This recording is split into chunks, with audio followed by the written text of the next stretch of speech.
Hi everyone, welcome to the lecture series on computer architecture and organization. This is our sixth lecture. In this, we are going to see about the switch from uniprocessor to multiprocessor. So, before getting into that, in the last lecture, we saw a brief introduction about the power wall. It's nothing but the power provides a limit to what we can cool, or with the help of the power, we are cooling the cooling commodity microprocess. Okay, that is, we have run into the practical power limit also. Reason nowadays in the graph we have seen that the usage of power or the power level has decreased in the last decade. So we have run into the practical power limit for the cooling commodity microprocessors. Although power provides a limit to what we can cool, in the post PC era, the really critical resource is energy. So, the battery life can trump the performance in the personal mobile devices. Also, the architects of warehouse scale computers try to reduce the cost of powering and cooling 100,000 servers as the costs are very high at the scale. So, why we need to measure this power in terms of energy? We are going to measure the power in terms of energy. So, what is the need to measure energy? Is the sense we are measuring time in second. We are not measuring the time in million instructions per second. It is just little bit complicated. Likewise, if we measure this in terms of energy, this is nothing but joules per second. So it is very easy it is a very easy tool to measure, or the energy metric joule is a better performance than a power rate like watts we can see. So today the microprocessors are built based on the technology of CMOS, that is the complementary metal oxide semiconductor. So for the complementary metal oxide semiconductor, the primary source of energy consumption is dynamic energy rather than static energy. So what is this dynamic energy in the sense? That is the energy consumed when the transistors switch from 1 to 0 or 0 to 1. So the energy which is consumed by the transistors during their transition, which is called as the dynamic energy. So this dynamic energy in turn depends on the capacitive loading of transistors and the voltage applied. Okay, so what is this capacitive loading? Later we will see. So this energy is directly proportional to the capacitive voltage or the capacitive load into the square of that voltage. Okay, so this equation, the first equation you see here, sorry, the first equation, that is the energy directly proportional to capacitive load, it may be termed as load. Okay, so load into square of the voltage. So this equation is for the complete transition, that is 0 to 1 to 0 again to 0. So 0, that is transition to 1, and from 1 again to 0, or from 1 to 0 to 1. Okay, so this equation is for the transition, that is two transitions, 0 to 1 and again from 1 to 0, or from 1 to 0 or from 0 to 1. So the energy of a single transition, if you want to have this for a single transition, then we must include this uh, sorry we must include this half here, that is energy is directly proportional to half, because for a single transition, half capacitive load into square of the voltage. So what is the relation between this energy and power is, this power is nothing but the energy into the frequency switched. It is nothing but the product of the energy of a transition and the frequency of translations. So power is directly proportional to half of this capacitive voltage into square of the voltage into the frequency switched.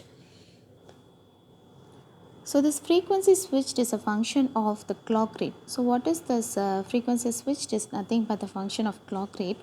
So the capacitive load per transistor can be measured depending upon the two factors. It depends on two factors. One is the technique that is used to measure the capacitive load.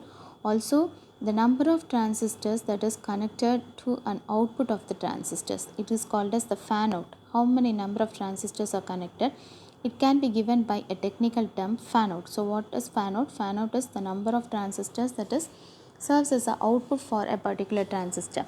So the capacitive load per transistor is a function of both the number of transistors connected to an output, which is called the fan out, and the technology which determines the capacitance of both the wires as well as the transistors. So going back to the figure, if you observe the graph, the clock rate grew by a factor of 1000 while the power grew only by a factor of 30. So what is there? The energy and thus power can be reduced by lowering the voltage, which occurred with new generation of technology, and power is the function of the voltage square. Typically, the voltage was reduced about 15% per generation. In 20 years, voltages have gone from 5 volt to 1 volt, which is why the increase in power is only 20 times. So let us calculate the relative power through this problem. So suppose we developed a new simpler processor that has 85% of the capacitive load of the more complex older processor. Further assume that it has adjustable voltage so that it can reduce voltage 15% compared to processor B, which results in a 15% shrink in frequency. So what is the impact on dynamic power? So if you see this, the power for the new processor to the power of the old processor ratio, which can be given by the capacitive load into voltage into, that is the voltage into 0.85 the whole square, capacitive load into 0.5. Why we have given this 0.85? It is 85% of this capacitive load of the more complex older processor. The new one is 85% of the capacitive load. It has only 85% of the capacitive load. Always the voltage also shrink to, it reduced the voltage by 15%, so it is 0.85. So voltage into 0.85 the whole square into frequency switched into 0.85. The frequency also shrinks to 15%. Sorry, that is it results in a 15% shrink in frequency. So we have represent this with 0.85 to the whole processor, that is capacitive load into voltage square into frequency switch. So if you see the power ratio, it is 0.85 power 4, which is equal to 0.52. Hence, the new processor uses about half the power of the old processor. So, what is the problem today? The problem today is the further lowering of the voltage that appears to make the transistors too leaky, like water faucets that cannot be completely shut off. Even today, about 40% of the power consumption in server chips is due to leakage. If transistors started leaking more, the whole process could become unwieldy. So, try to address the power problem. Designers have already attached large devices to increase the cooling, and they turn off part of the chip when they are not used in a given clock cycle. So, although there are many more expensive ways to cool the chips, they are very expensive and we can't be used for personal computers, and not to mention the personal mobile devices too. So nowadays the computer designers are slammed into a power wall. They needed a new way forward, so they choose a different path from the way they designed the microprocessor for the first 30 years. Hence, there is a switch in technology, that is, they switch from the uniprocessor to multiprocessor because of this factor.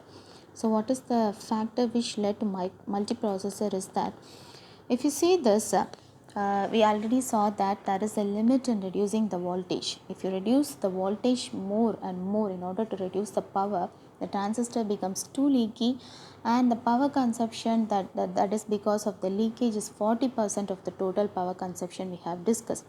Although there are many other devices in order to cool the transistors that works among the chip, that cooling the technique takes very much expensive for the personal computers as well as for the personal mobile devices.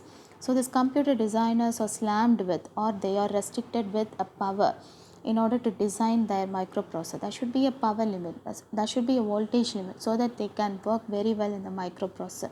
So in order to go that, they want to change the way in what way they design the microprocessors in the previous years. So they switch from the uniprocessor to multiprocessor. So there is a sea change. The sea change includes includes the technique of parallelism, that is the technique of the pattern of parallelism, that is pipelining, which we may discuss in the later classes. Now you understand that in the previous years, or In the early 1960s 70s, they used only the uniprocessor, the processor that does only one function, and now we have switched to multiprocessor, the processor that does many functions parallelly, and thus we have arrived to the concept of parallelism. Okay, so if you see the graph of the sea change, that is the growth in the processor performance since the mid 1980s, it shows the desktop performance of the programs or the response time of programs for desktop microprocessors over time. So since 2002, the rate has slowed from a factor of 1.5 per year to a factor of 1.2 per year. So in the early days, the designers concentrate only on the response time, how fast or how quickly we can get the result out of the program. But later, computer designers concentrated more on throughput or the bandwidth rather the response time. So what is throughput in the sense how many jobs that is done by the system over a period of time, that is throughput. So what is throughput? The number of jobs that is done over a period of time. So the benefit relies only on this throughput rather than the response system. So programmers in the past, the programmers should rely on the innovations in the hardware, architecture and compilers in order to double the performance of their program. For 18 months, they need to wait for up to 18 months so that the performance of their program will be doubled. What is the need of this 18 months in the sense? In the meantime, the designers will develop their product, they develop their hardware and architecture according to the program. The programmers will not change a line of code. But today, for the programmers to get the significant improvement in response time, they need to rewrite their programs to take advantage of multiple processes. Moreover, to get the historic benefit of running faster on newer microprocessors, if the microprocessor is developed by a computer architect, the programmers will have to continue to improve the performance of their core as the number of cores increases. So multiprocessor in the sense there will be so many cores. If it is a 4 core, then we will call this as a quad core processor. If there is more number of cores, then we will call this as a multiprocessor. So likewise, if there is more number of processors, then we need to program accordingly so that a program works very well on the newer microprocessor. Very well in the sense the program should run very fast and the response time and the throughput should also be very fast. So the hardware part as well as the software part work hand in hand. If you see on the programmer side, the forcing programmers to be aware of the parallel program and to explicitly rewrite their programs to be parallel had been the third rail of computer architecture because the companies practice these technique has failed. So why has it been so hard for the programmers to write explicitly this parallel program? Because they need to write that program in order to improve the performance. If they don't want to improve the performance, they can write the program. They can write the program sequentially. So the program must be correct as well as it should be solved. It should be able to solve so many important problems as well as it should provide a useful interface to the people or other program that invoke it. The program should be very fast. So this is very hard that is achieved by the programmers in order to write explicitly the parallel program. The second reason for this parallel programming is that the second reason is that the fast for parallel hardware means the programmer must divide this application into several parts and these parts must be of the same amount to the several processor because the each and every processor should complete the same amount of this program relevantly more or less at equal time. So the parts of the program must be executed by the processor at the same time, in which we are assuming that each and every processor should be allocated the same amount. So what the programmer must do is that he should schedule the task or the coordinate the task. So this overhead gets added. So what the technologist or the designer says is that this overhead of the scheduling and coordination does not fritter away the potential performance benefits of parallelism. So, as an analogy, we can speak about this newspaper.